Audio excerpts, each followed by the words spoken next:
Hello friend, the great show off debate में आप सभी का स्वागत है। दोस्तों, आज फिर से आज हूं एक नई डिबेट वीडियो के साथ।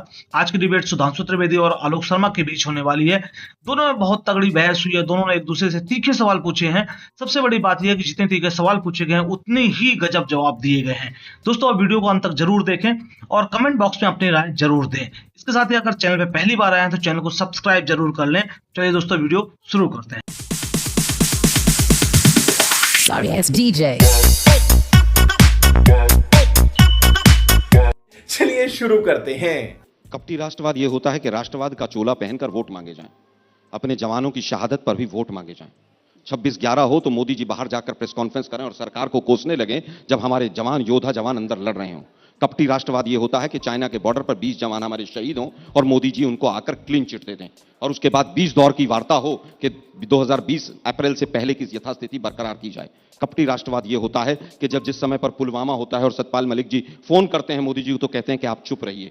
कपटी राष्ट्रवाद ये होता है, ले लेती हूं, आपने काफी लंबी फेहरिस्त बता दी है। एक चीज और बता देता हूं। हाँ। कपटी राष्ट्रवाद ये होता है हाँ। कि जब धारा 370 के को मजबूत करके सरकार पीडीपी के साथ चलाई जाती है, जब वो कहती है कि तिरंगा नहीं उठाने वाला मिलेगा, उसके बाद भी सरकार मतलब लब्बो लुबाब आप कपटी एक राष्ट्रवाद मिनट, का एक ये मिनट, बता एक रहे हैं कि मिनट, राष्ट्रवाद एक का मिनट, चोला ओढ़कर एक वोट अंतिम लेना। अंतिम बात कहना जी। चाहूंगा। कपटी राष्ट्रवाद ये होता है कि मेजर और वहां के जो आर्मी के ऑफिसर्स हैं उनके ऊपर पहली बार एफआईआर करने वाला मैं प्रधानमंत्री बना हूं, क्योंकि वहां पर कश्मीरियों का वोट लेना होता है। कपटी राष्ट्रवाद ये होता है कि 1 रैंक 1 पेंशन के जो लोग यहां पर बैठकर धरना दे रहे थे उनके ऊपर दिल्ली पुलिस लाठीचार्ज करती है। आइए जल्दी से सुधांशु जी जवाब दीजिए। कपटी राष्ट्रवाद यह होता है कि अपनी पार्टी की नेशनल एग्जीक्यूटिव में देश के विभाजन का प्रस्ताव पारित करके स्वतंत्रता आंदोलन के एकमेव अलंबरदार बना जाता है।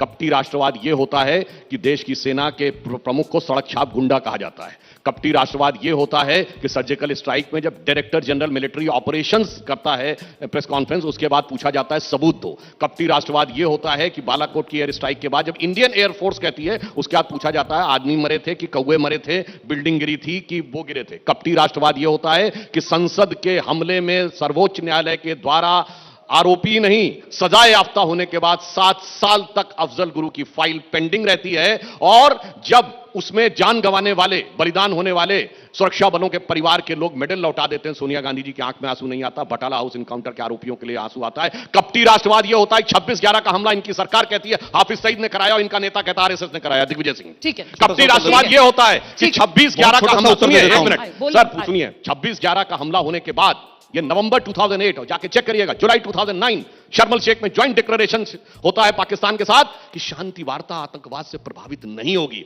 और हमारा राष्ट्रवाद वो है कि पाकिस्तान की नेशनल असेंबली में वहां के मेंबर ऑफ पार्लियामेंट का वीडियो याद करिए, उसने कहा, शाह महमूद कुरैशी साहब आए, फॉरेन मिनिस्टर थे, आर्मी चीफ आए, उनके पांव कांप रहे थे, उन्होंने कहा खुदा का वास्ता है शाम तक अभिनंदन को वापस कर दो वरना इंडिया अटैक कर देगा। ये तो 71 में भी सुनने को नहीं मिला था। इसलिए ये मत सोचिए भाई साहब, जिनकी खोपड़ी चपटी हो, बुद्धि चपटी हो, उन्हें कपटी राष्ट्रवाद नजर आता है। आलोक जी छोटा सा उत्तर दे देता हूं। जल्दी से सर, मैं छोटा सा उत्तर दे 30 देता हूं। सेकंड, नहीं 30 बिल्कुल सेकंड। बिल्कुल। हाँ।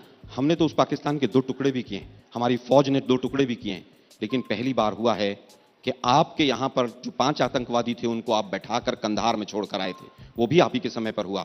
और 26/11 की जो बात करते हैं वो नाव कहां से चली थी, वो पोरबंदर से चली थी गुजरात के तट पर, और वहां पर कौन मुख्यमंत्री था? ठीक है, 30 नरेंद्र सेकंड हो मोदी गए। जी मुख्यमंत्री ठीक है, 30 थे। सेकंड अंतिम हो बात कहना चाहूंगा, जी। अभी तक पुलवामा के शहीदों को शहीद का दर्जा नहीं मिला। ठीक है। जब नेहरू जी की बात करते हैं तो एक गलती नहीं, बहुत भयानक गलती थी। मैं केवल 2 फैक्ट रखता हूं।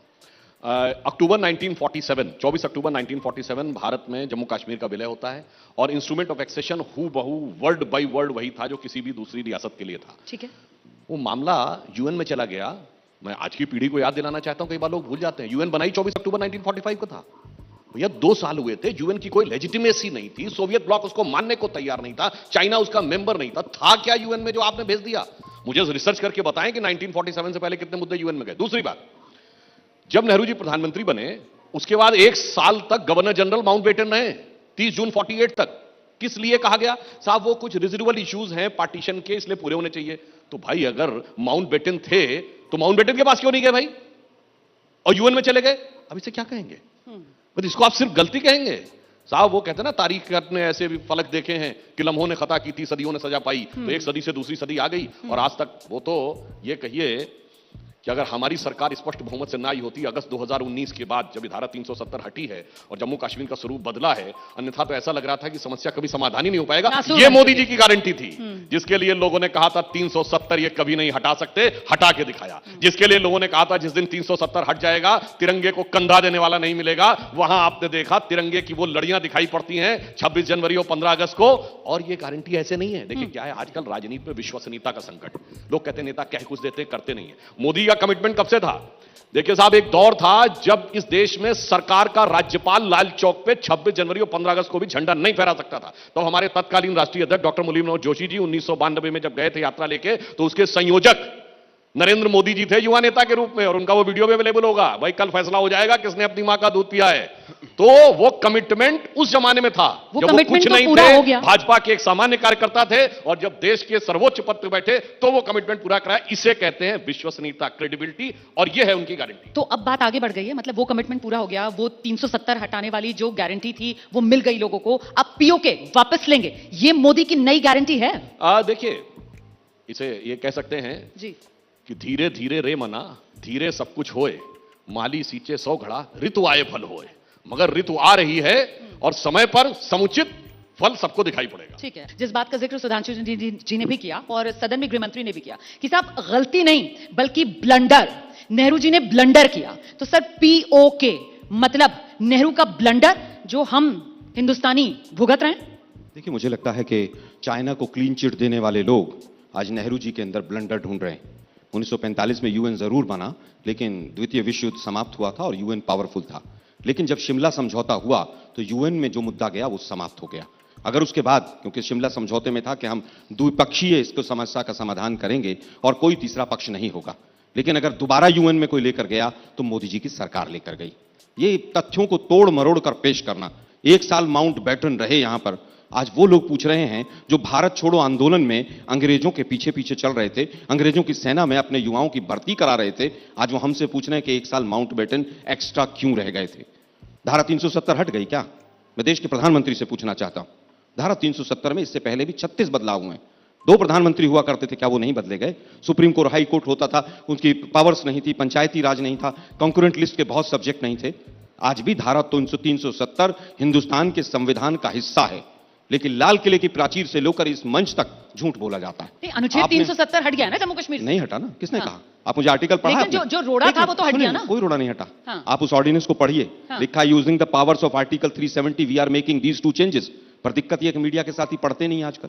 ऑर्डिनेंस पढ़ा है आपने वो 6 अगस्त वाला? सर आपने कश्मीर को देखा है? मैं वापस आ रहा हूं। 370 हटने के बाद से अब आप मुद्दे देखिए। ठीक है, आप मुद्दे को आपको अगर उनका पक्ष रखना है तो आप उनको पक्ष आप रख लीजिए, मैं चुप हो जाता हूं। नहीं आप अपनी मैं बात वास्तविकता देश को बता रहा हूं। अगर आपके पास कोई कागज है कि धारा 370 हिंदुस्तान के संविधान का हिस्सा नहीं है तो मैं बैठा हूं चुपचाप। आर्टिकल अनुच्छेद 370 मैं कह रहा हूं अनुच्छेद 370 अब हिंदुस्तान के संविधान का हिस्सा नहीं है। मैं एबीपी मंच के इस माध्यम से दोनों प्रवक्ताओं को चैलेंज करता हूं कि मुझे कागज दिखा दो। मुझे भी लपेट लिया आपने। आपने क्योंकि मुझे बीच में टोका बोल दिया। मैंने बीच में टोका क्योंकि आप लोग, मैंने क्लैरिफिकेशन कहा था। मेरे दर्शक के लिए मैं आपसे क्लैरिफिकेशन अगर मांग रही हूं तो आप मुझे किसी पार्टी का प्रवक्ता बना दीजिए। आपने दोबारा जैसे ही आप पकड़े गए तो आपने तुरंत उसके टॉपिक को बदल दिया। आपने जम्मू कश्मीर देखा है? अरे भाई जम्मू कश्मीर मैंने भी देखा है और पूरा विश्व देख रहा है। 4.5-5 साल से वहां चुनाव नहीं हो रहे।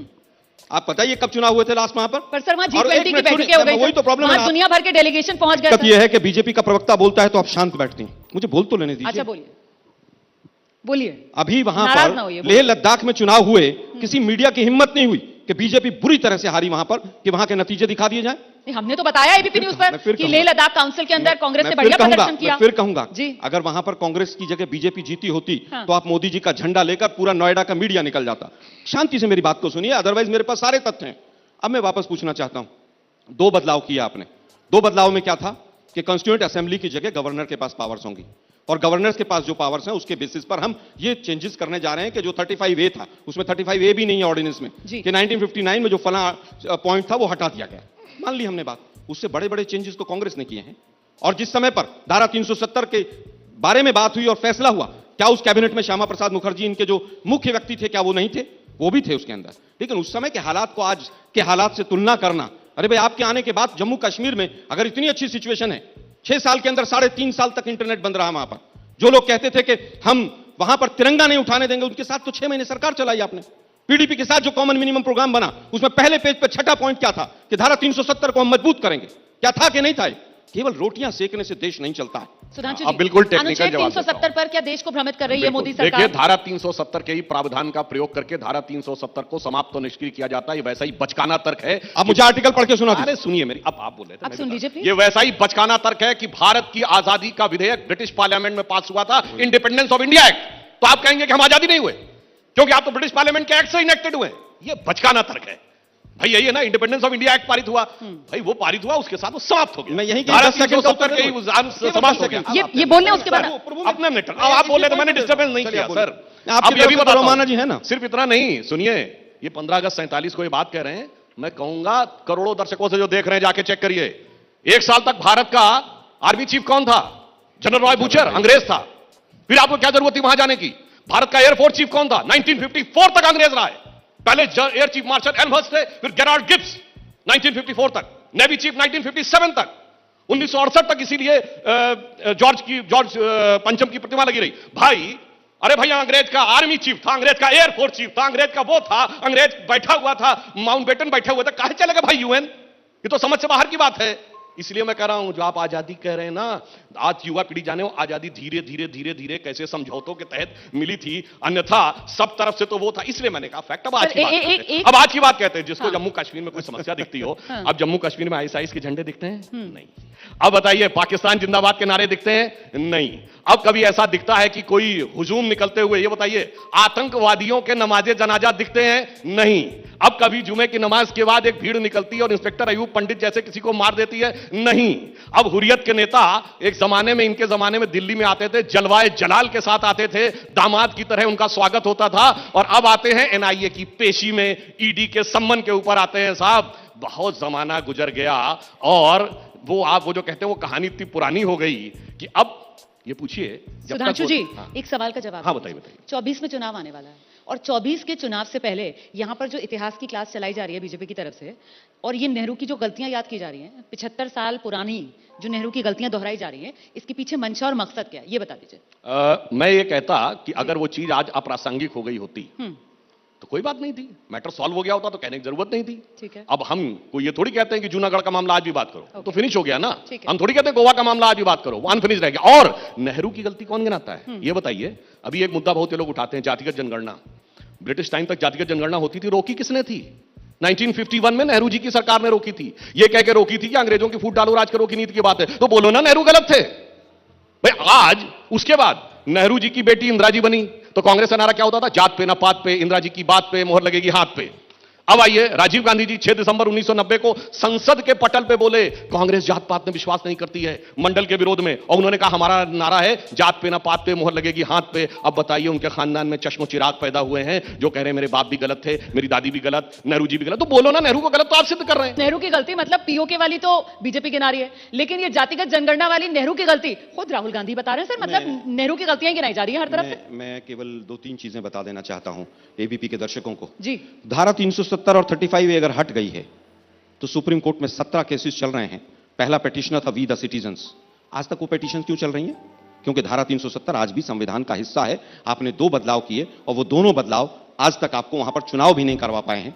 धारा 370 को मजबूत करेंगे। पंडित नेहरू ने अगर गलती की थी तो आप पीडीपी के साथ मिलकर उसको मजबूत करके अच्छा काम कर रहे थे।